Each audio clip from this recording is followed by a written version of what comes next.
Hello everybody, Sparkster1701 here. It's time for another Kabaya reviewed toy. We're going to take a look at another one that scored pretty well. On my poll, we're taking a look at Ultra Magnus. And as you can see, this one is kind of molded in a darker shade of blue. So this one does tend to, right off the bat, look more accurate to his cartoon counterpart than the official toy that we received. Now, I will tell all of you viewers out there, this one was one of the first ones that I picked up.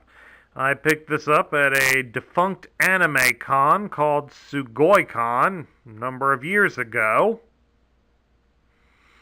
along with the others that were in the same series he was released in, which was Prowl, who didn't make the cut for the list, and Jetfire, who did make the cut for the list. So that'll be a treat for some of you. We get two of them from the same release schedule. But at any rate, let's take a look at some of his articulation. Of course, here at the arm, he can rotate the arm at the shoulder all the way around, and he can bend his arm at the elbow,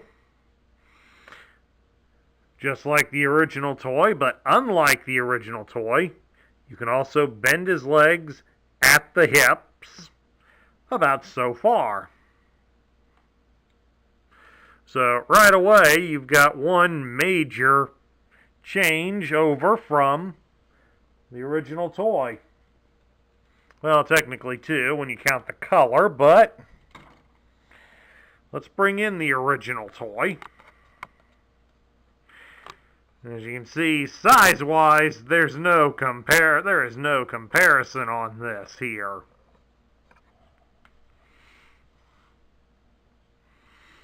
I mean, this is about as bad as This is definitely as bad as Fortress Maximus. But, at any rate, it is still nice to see a very classic character done up in the Kabaya style. But immediately, a lot of other differences are noticeable. Like, namely, for the fact the Kabaya version has actual thighs on him, whereas the original Generation 1 version does not, predominantly because we use the whole trailer as the armor covering around the robot, so it doesn't allow for much in the way of articulation. Whereas the Kabaya one does definitely allow for it, and still makes for a decent car trailer.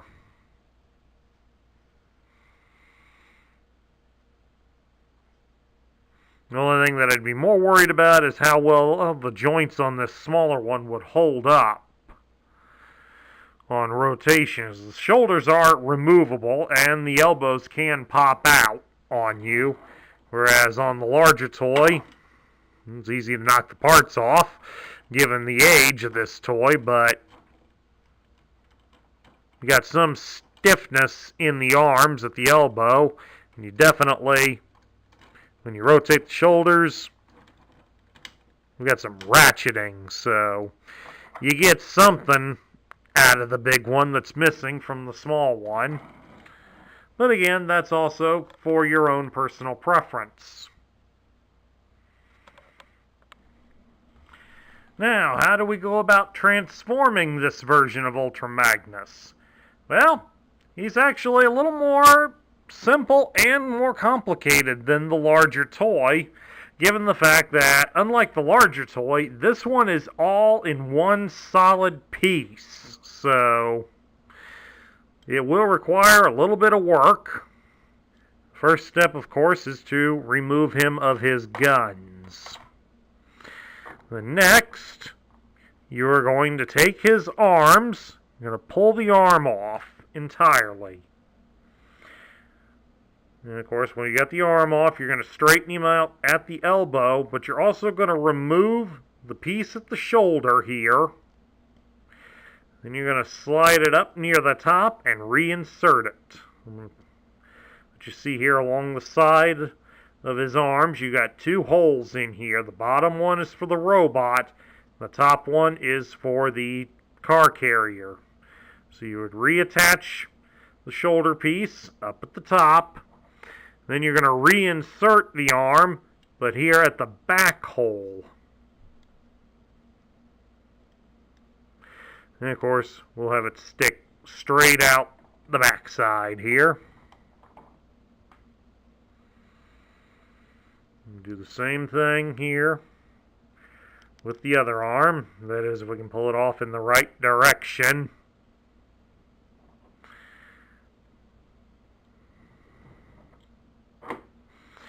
And now down here at his legs, we're going to fold the legs outward like so and press them together.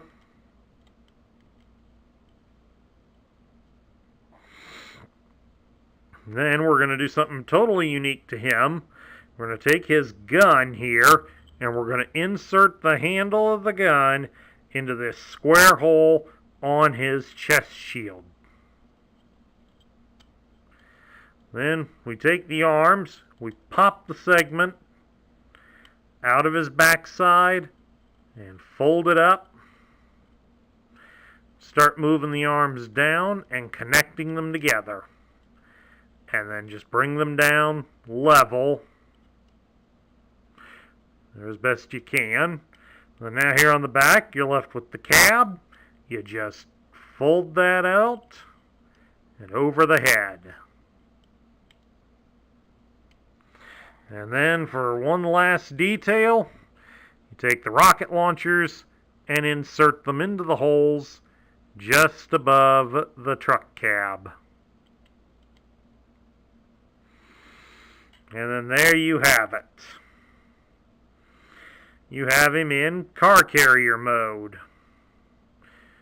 Of course, in this mode, he's not going to be as able to hold many of the cars. Prowl in the same series, while in the original toy would have easily fit in here, Prowl's a little too big to be placed in this car carrier mode, so that's a bit of a downside.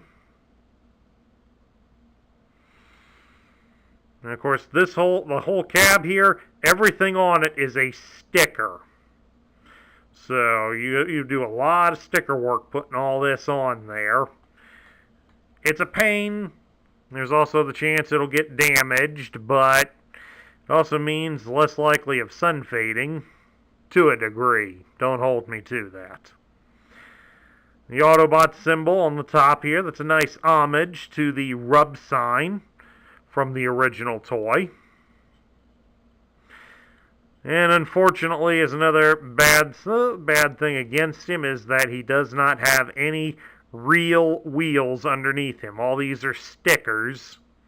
So he basically scoots on a flat surface like that. Now, let's get the real one up. Let's get the original one up.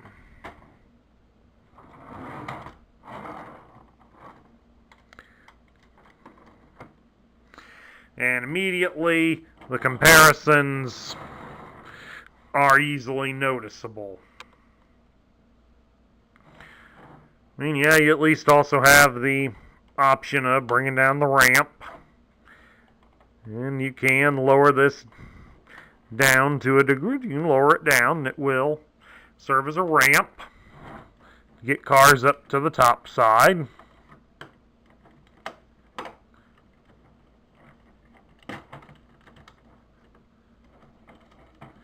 Something that you also can do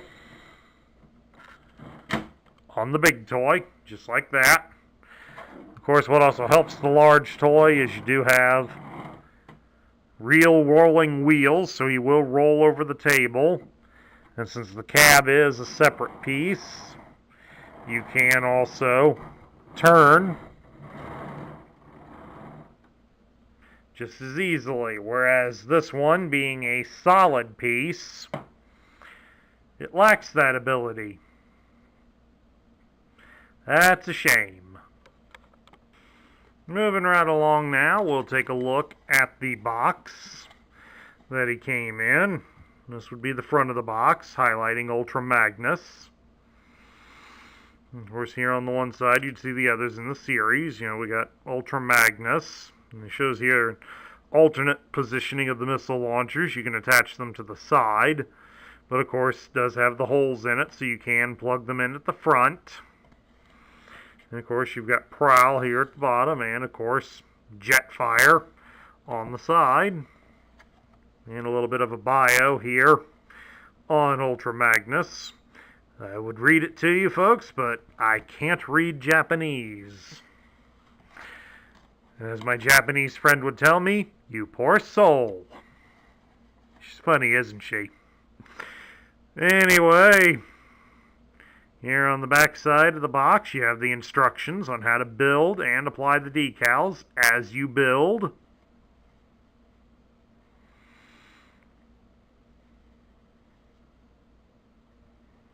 He was something of a challenging build. Of course, as he was the first one I put together, that would explain a lot of it. Well, it was a lot of fun. And of course, down here at the bottom, you get to see how to transform him from the robot into the car carrier.